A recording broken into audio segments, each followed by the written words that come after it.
السلام علیکم ورحمت الله وبرکاته ومغفرته. محترم پوښتنه کړې ده چې د جمعې په ورځ یا د جمعې په شپه باندې ختم کوو. بیا حافظانو طالبان راولو کوټې ته ختم کوو.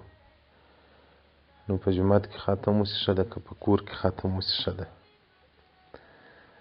محترمه چې په کور کې وسي ښه ده، ځکه یو خو دغه طالبانو حافظان چې کور ته راولي لازم به چای ورکوي، ډوډۍ به ورکوي. دا مېلمستیا سو.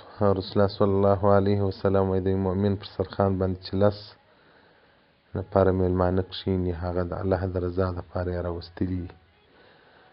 رسول الله صلی الله علیه وسلم وایي د دغه ثواب ملایکو ته نه ورمعلومېږي. الله جل جلاله ورته ووایي وایي صرف ویلې کوي، نور بس ما او بنده سره پرېږدي. او دغه رنګه بل روایت کې راځي رسول الله صلی الله علیه و آله و صحبه وسلم فرمایي وایي که یو قوم د الله پر قرآن سره راټول سي وایي دا د الله میلمانه دي، د رحمت ملایکې راځي په رحمت باندې پټوي. او دغه انسانان چې له دغه ځایه ولاړېږي الله جل جلاله عفو ورلره کوي. او دغه رنګه د انس او د ابوهریره رضی الله تعالی عنهما څخه روایت دی وایي البیت اذا قرئ فیه القرآن، هغه کور کې چې قرآن ویل کېږي وایي ملایکې د رحمت ورته راسي او شیطانان له دې کوره څخه ولاړ سي، او الله جل جلاله د دغه کور په رزق کې برکت ور واچوي، خیر یې ډېر سي شر یې لږ سي. او هغه کور چې پکې قرآن نه ویل کېږي د رحمت ملایکې ځینې لرې سي، نه ورته راځي، د شیطانانو ځاله سي. وضاق على اهله وقل خیره وکثر شره. په مال او په رزق کې بې برکتیا راسي، شر یې ډېر سي، خیر یې لږ سي.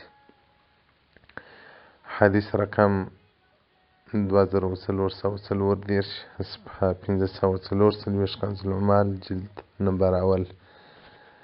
نو محترمه حافظان د قرآن یا طالبان یا نور هغه څوک چې قرآن یې زده وي کوټې ته یې راوله، ختم په کوه، دعا طلب ځین کوه.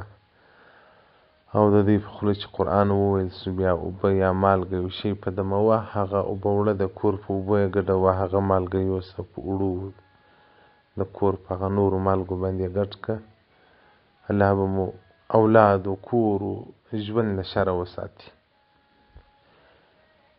نو دا خو ډېر نیک کار دی. الله جل جلاله دې زموږ و امت محمدي ته توفیق د ډېرو ختمه ورکړي. محترمینو ډېر خلک داسې سته چې د جمعې په شپه باندې انډیوالان راغواړي، یا یې د ورقو بانډار وي، یا د کرم بورډ بانډار وي، یا مثلا پر فلم و پر یو بل شي سره راجمع کېږي.